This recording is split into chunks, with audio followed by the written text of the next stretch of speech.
Our work should not be divorced from pleasure.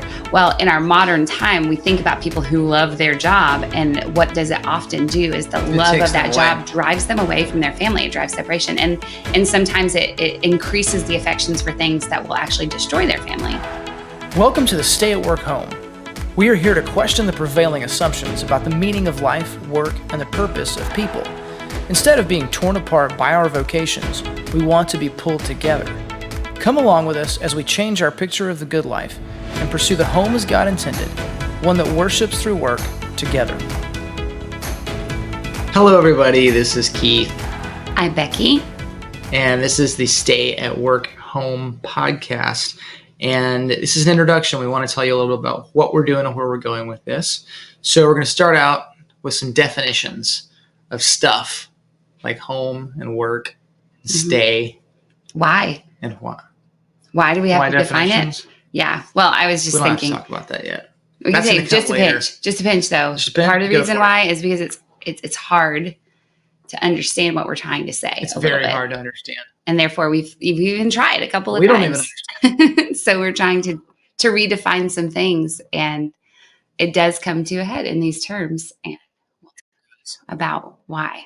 For those of you that are listening and not watching, if I slurp on something, it's delicious coffee. It is. And so that should make it more acceptable to your ears.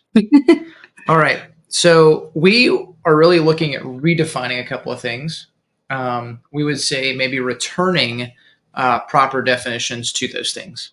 Sure. And the two main ones would be home and work.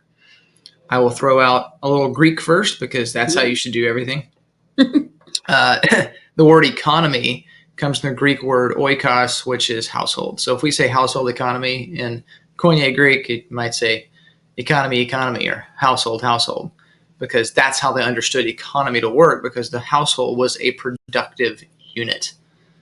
So what is work now? What is home now? It's not that anymore, is it? Or not broadly.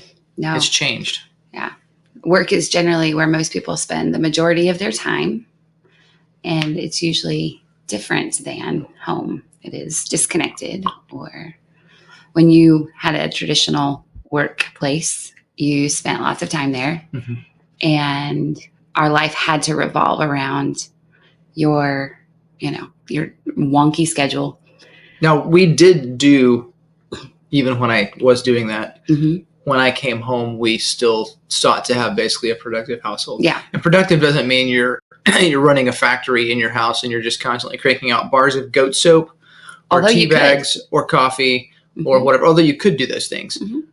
We also, produce music, write things. All of our kids basically are creative somehow, a little artsy, and that's a legitimate form of production as well.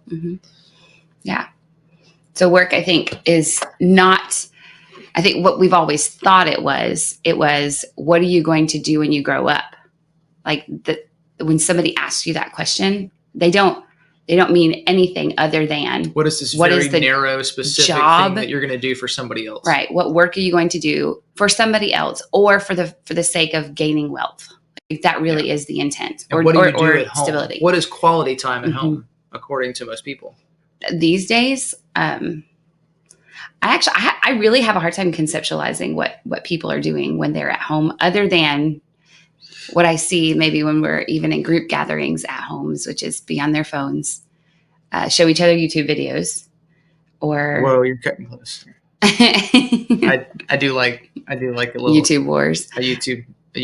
But this is so cool. Oh, anyways, well, did you see this one? At least that's together. Yep. But I think a lot of people really don't spend a lot of time in their home at leisure doing anything other than something on a screen. I mean, I don't know how we would search that but statistic. Specifically, then go to but just when at home, and what is considered quality time for family time at home. It's all things which are quote unquote leisure. It's all things which are not productive. It's entertainment. So quality time is playing putt-putt. I don't know. That's totally probably inaccurate. I'm messing up my word here. what is the word? Out of time, like wrong time. Out of displays. That's an anachronism. There we go. Anachronous. I think that's an adjective.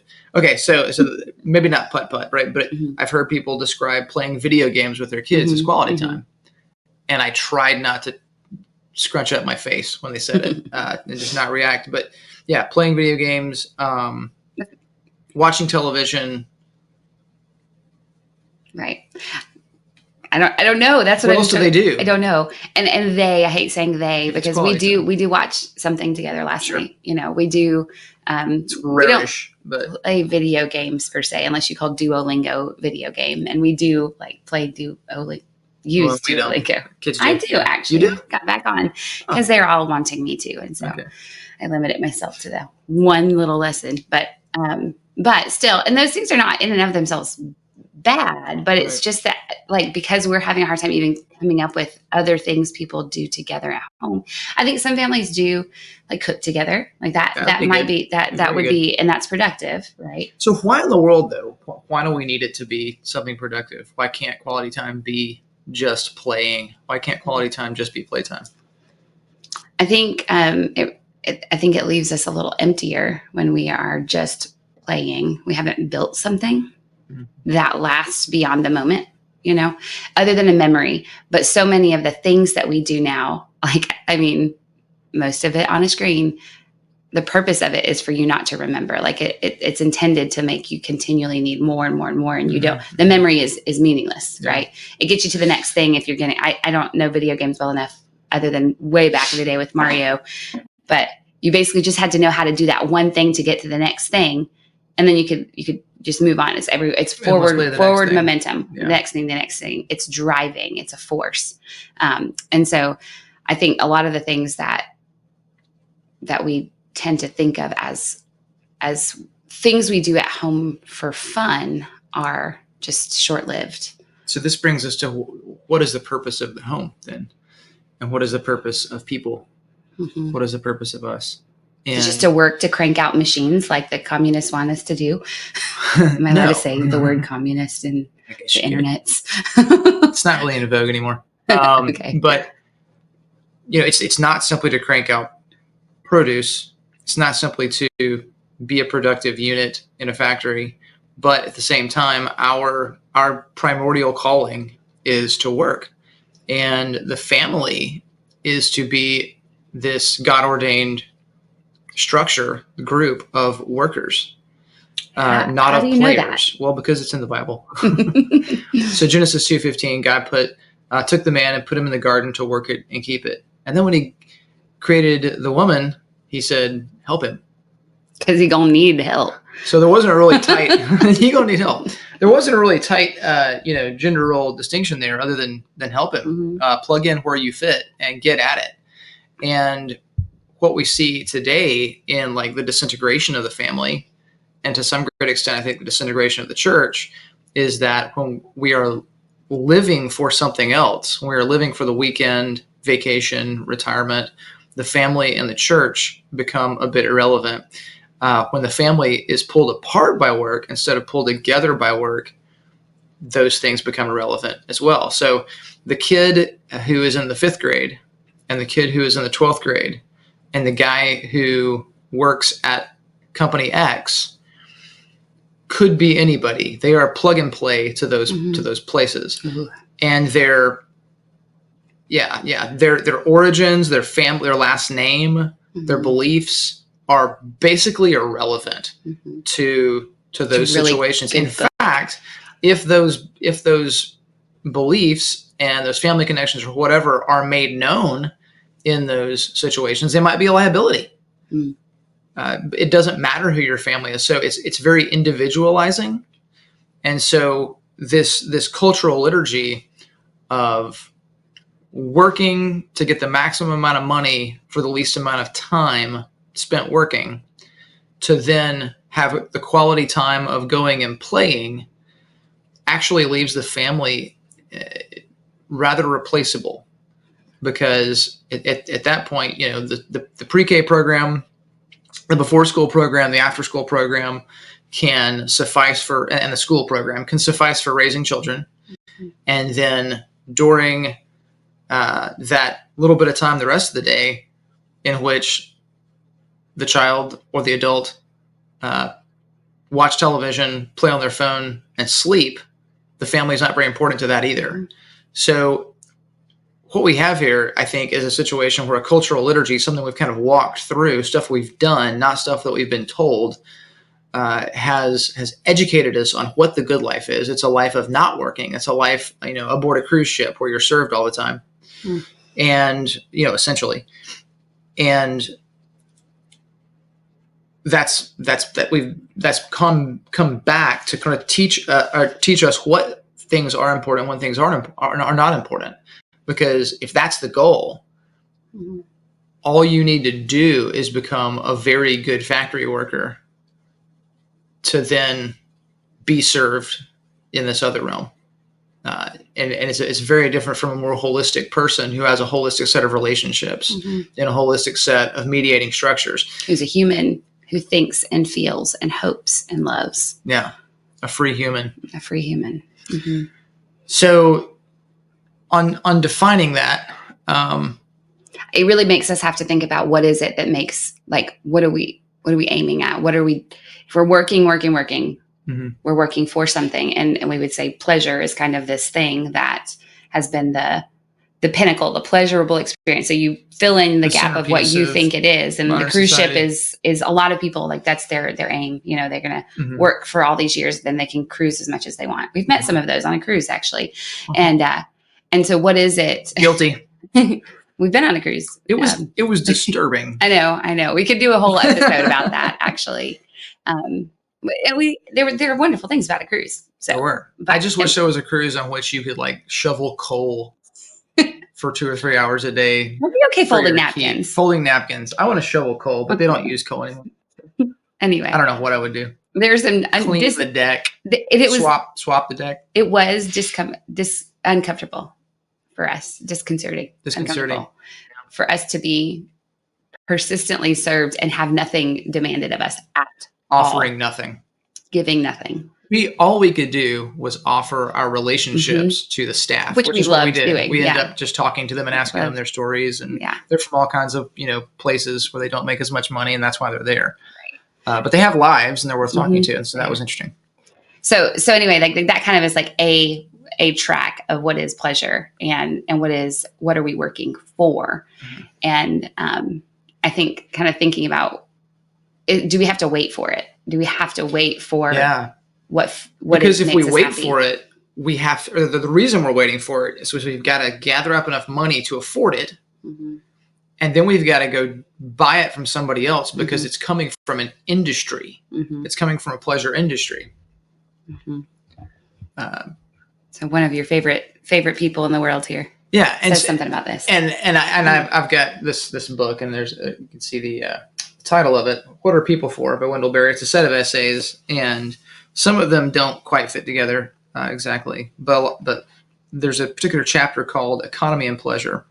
It's an essay that he wrote, and he talks about this idea of pleasure industries. And I think, well, maybe I'll read this, and on the backside of it, we'll talk about the mundane pleasures. The idea here is that we have an economy that is divorced from pleasure. So instead of pleasure completing work and making and empowering work, we have pleasure divorced from work. So our workplaces are void of pleasure, and our homes are void of work. He's going to get to it. I shouldn't paraphrase him anymore.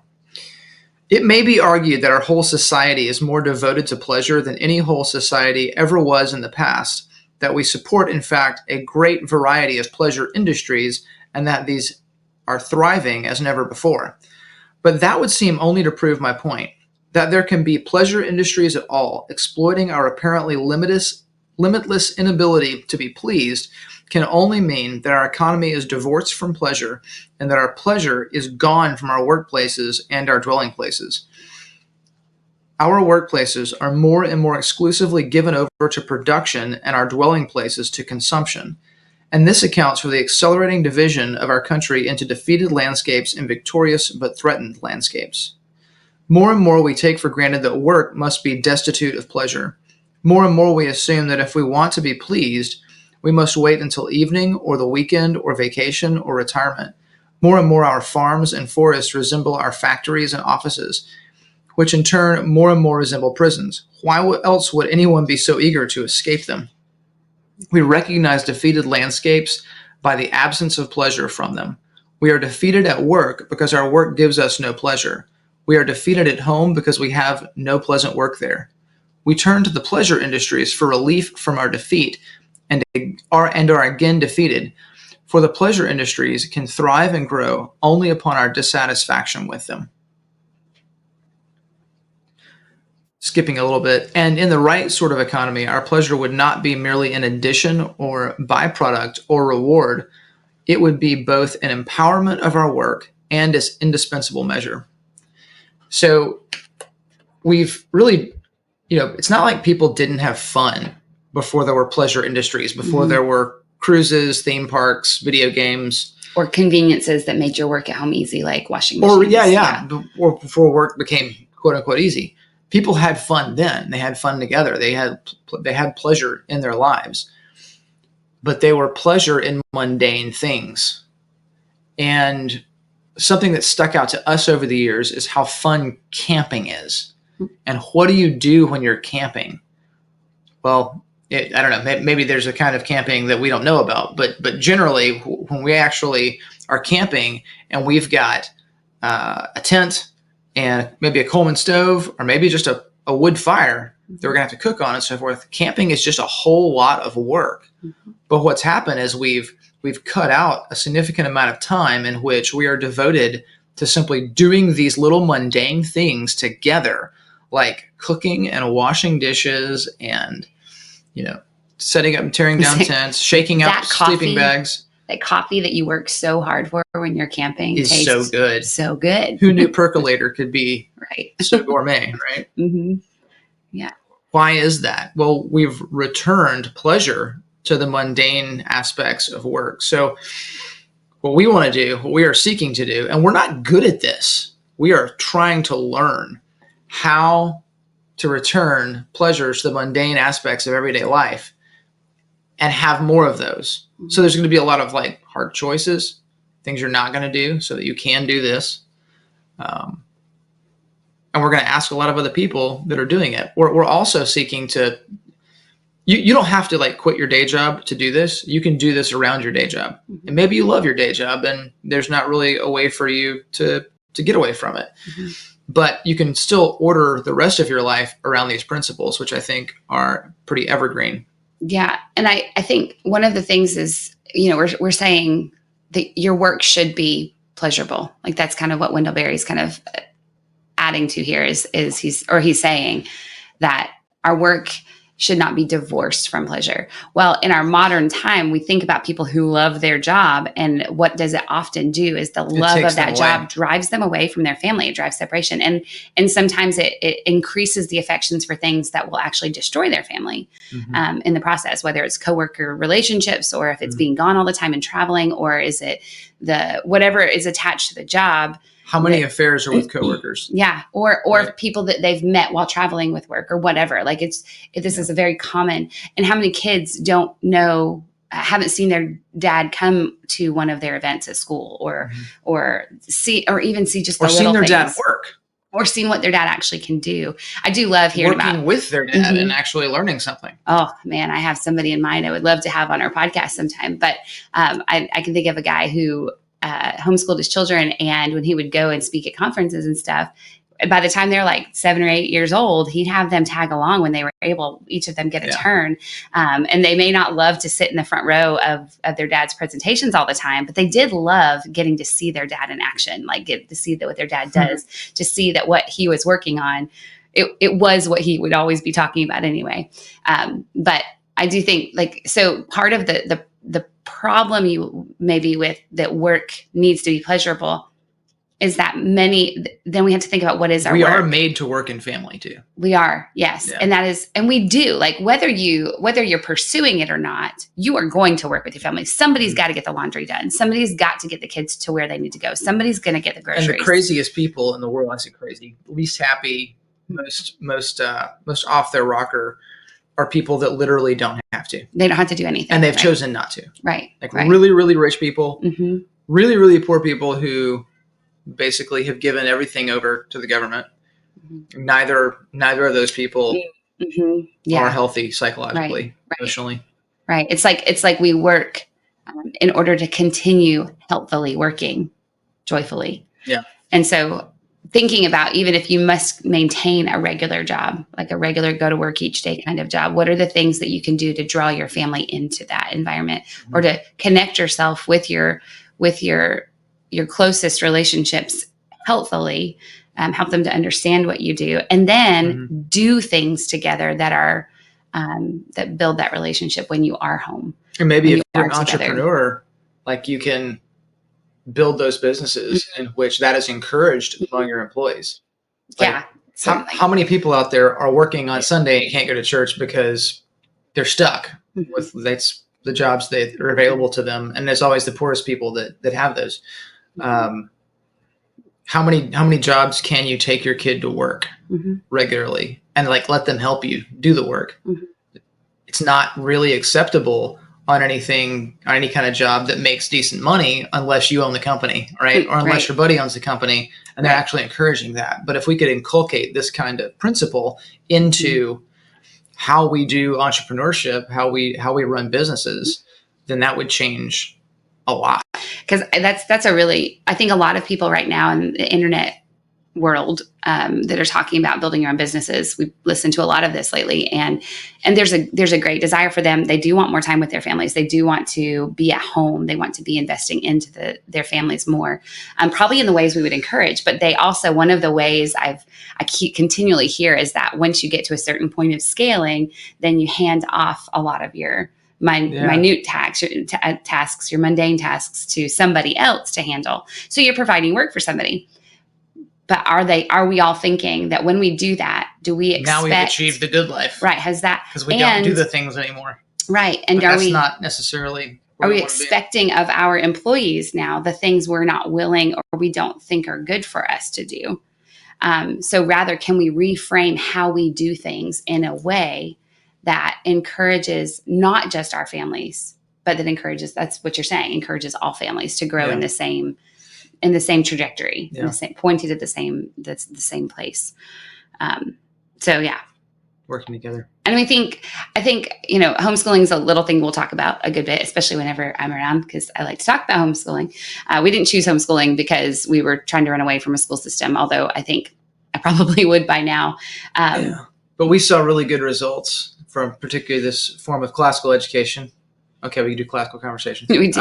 But we saw, people just graduated from that. And it was like, okay, that's whatever they're on, that's what we want our kids to be on. Well, it wasn't even just that I want my kids to be on. It's what I wanted. Yeah. Like that was my ultimate initial motivator, was that, wow, those kids learned so much through their childhood being homeschooled in this way. And now they love what they've learned and they love to continue learning, and they're not going to stop. And I want that. Personally, I was envious of that education. So it's work. It takes time, and we have to clean up lots of messes because we're home a lot more maybe than people whose kids are gone. But I think one of the things to think about is especially what kinds of relationships this can build, and comparing to maybe the old way of life, the old way being the new progressive way, the way that we're not living, really the current conventional way. There's kind of just this, you raise your children to get to kindergarten, to go to school, to get through school. You try to survive the summers and make them exciting and fun so that they have a few attached great memories with you. And then you send them off out into the world but you don't know them all that well. You have a lot of fragmented relationship. Ooh. Because so much of your time has been spent doing different things in different directions. Yeah. 18 summers. Mm-hmm. Yeah. How about 18 stinking years? Yeah, totally. Because I'm not against the 18 summers guy. That's great. They're recognizing their limits of their time.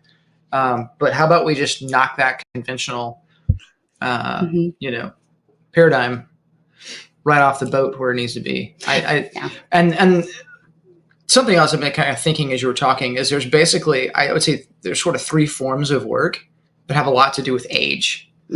play is the first one, right? Yeah. The play of children is the their work of children is their play. Mhm. There you go. And generally when children are playing, what are they doing? They're imitating family life. They're imitating jobs. They're imitating productive skills. Like I'm William preaching, at times. I mean, I think you probably did that when you were a kid. I probably too. did. Get up on the pulpit, start letting them have it. And Moses said to Noah, I'm like, I don't think they saw each other. Yeah, so there's play and there's school and there's work proper, like we said, but they're really kind of the same thing. They are. Right. And so if we can keep those integrated, and as a family, we should be able to. Whereas if you live the modern fragmented way, those things, play, school, and work, are pulled apart as the rest of the family is pulled apart. Dad's gone here, mom's gone here, kid 1, 2, 3 are gone to these 3 different places. So like imagine that life. Imagine that life where your childhood, just yourself, was given over to the opportunity to play unstructured to some degree, where you could just pursue the interests that were naturally occurring around you, somewhat uninhibited, right? Yeah. That you were laid, but like good books, good activities outside, good simple toys or toys you made out of sticks and rocks. Okay, so we talk about the very simple toys and the simple play, and that is it's undirected, so the kids not like, okay, this is what you do, and they just plod along. No, they're having to think about it. They're having to learn negotiation and delegation and whatever going on in with their friends, with their family, their siblings. But some of the best times for play and where toys are least available is when we've been doing large family projects, i.e. building a cabin, right? So the kids, some of them start off really interested in helping, and then that interest bleeds off a little bit as the day goes on, maybe a half hour into it, whatever, as the age of that kid or the personality of that kid dictates. But then what do? They start playing. And they're having to play in really creative ways because there's not toys for them. There's not a smartphone for them to play on.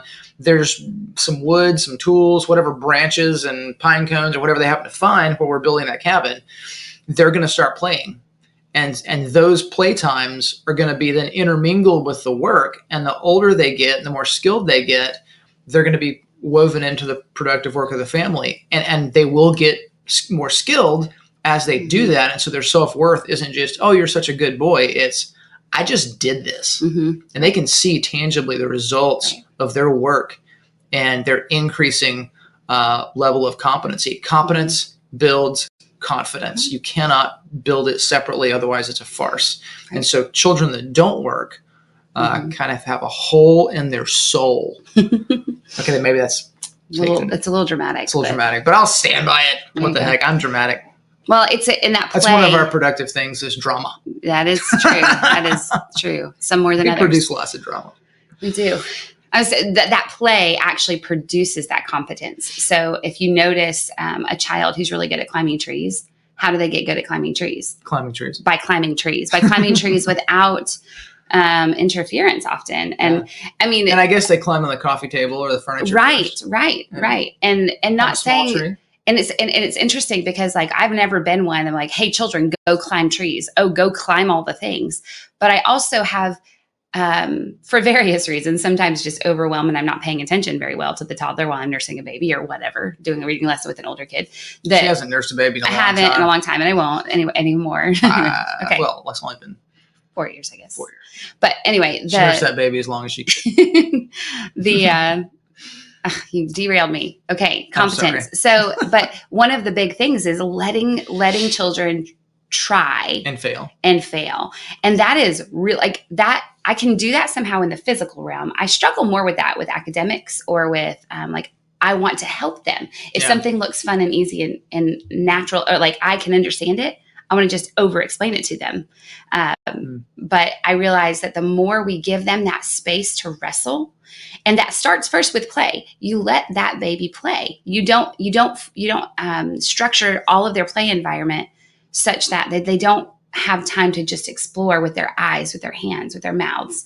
You give them safety a little bit, right? You don't give an infant a knife to chew on. Don't play on the highway. Here's a switchblade. Right. So you give them an environment that is healthy for them. And most home environments, as functional home environments are good and Like healthy. your yard is probably pretty Mhm. healthy. I'm like, the worst they're going to do is eat some doggy poo.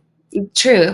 Yeah. But hopefully by that point they're They'll not figure that good out. when they're in Right. the You're yard. not going to Generally leave your speaking, infant out in the yard by itself, but just but that surely they're idea. after infancy. You they might be playing in the yard, And they might. but somewhat undirected. They do say the animal feces helps to like build immunities to like all kinds It's of things. basically probiotic, I think. I'm It's not saying like science. I've never encouraged the eating of it. Okay. No, So no. don't hear us internet saying, but that play though, I think is the most, you can think, oh, what can I do with my 3-year-old? And I've been there, done this to get them like to be the best reader ever. So I'm going to start my reading lessons with a 3-year-old. I've done that. Yeah, it's terrible. Let them play. She turned out okay. She had a lot of playtime as well. But She learned basically that. rebelled against reading. She did. Until she all of a sudden wanted to do it on her own, and bam. And it was now, of course, she's way ahead of what the people say she should be at in terms of reading and writing. She loves it. She does. Couldn't force it on her though. Nope. And she's a literary person. They could not have that forced on her early. Right. So yeah, don't ruin your kids' early childhood by trying to make them read at 3. But let them play. And that play produces, that actually feeds their academic skills. It does not inhibit them. Actually forcing academic things too young and too hard. So shifting them Why into would you do that? Because you're trying to race against the machine. I don't know. Exactly. Actually, it's why did I do that? Because at Walmart, when it's August and all the school supplies are out, I'm like, it's school time. I want to do something with my children. And so the commercial like machine is driving me to buy the things to make me think about doing all these like academic-y things with my little kids rather than just getting. But why do you want your little kids to advance so quickly? Well, it's basically because you're looking at them in terms of a standard that's external. Yeah. It's out. It's this is what the world says you should be doing. You need to be a better cog in the machine so that you can be the best paid cog in the machine so that you can retire earlier than the other cogs when your good life starts. To do better weekends or better vacations or whatever. You'll be younger on your cruises. Yeah. You can go on Celebrity instead of New Holland or Holland America. New Holland's a tracker. Hey, we don't get your New Holland anytime. Maybe. So anyway, like produce, allow the play to produce the schoolwork that then can produce physical work as well. That all can be mingled together, even when they're in like infants, but young, right? Yeah. Even when you've got a toddler. And then what that does, if it plants those seeds of, I can always learn more things by trying more things. Yeah. And by trying and learning, when I have a need, then I'm going to work to fulfill the need. And I'm going to learn how to learn. And that learning how to learn actually is the key ingredient to doing good work as an adult. Actually, because the CEO of the tech company, let's just jump right to I'm not saying that you need to be a CEO of a tech company. I'm saying, what does the world see as success? I think this even does that too, because the CEO of the tech company really doesn't need to know all that much about zeros and ones. They need to learn how to learn. New jobs are coming out all the time, new systems that you can't train on now because they don't exist. New just entire fields of technology are coming out in the next 10, 20 years that your kids can't prepare for. They have to prepare themselves to be self-feeding learners. I think there's this like connotation maybe with what we're talking about living the good life here at home on our farm, which we have a farm. We do. I mean, a little bit. We're really good at like killing things. But great at it. But I think, you can have this hearkening back to Little House on the Prairie, and they did seem very joyful in their work. Right. And there are people that will light them up, and that will be their contribution to the world, is to make their little plot of place in the world beautiful and a wonderful place to raise children in multiple generations. And that's good. And we do that. It appeals to us. It appeals to us a bit too. But we feel like we're kind of straddling this fence of that. And then knowing that our children are innovative and creative, and that they are not, we don't want them limited to the track of that the world pushes them down, because you choose a college according to this aptitude for something or interest in something. and then take that career because you have to. We want them to learn. We want them to know how to learn. And enjoy everything along the way. And enjoy the mundane. So we should wrap this up. Yes. But we're going to be talking about what is the good life. Yep. What are some maybe other manifestations of the good life that we're talking about that we haven't in detail been able to think of yet. So we'll talk to other people about that. We'll talk about people that are doing home businesses. And it's not just home businesses, it's family integrated work, and you can have a business that's yours that you run from your house and your family's not integrated into it. And that isn't really much different. Right. Other than you get to get mad at your kids when they make noise and mess up your meeting or podcast recording. Yeah. We'll talk about, what else will we talk about?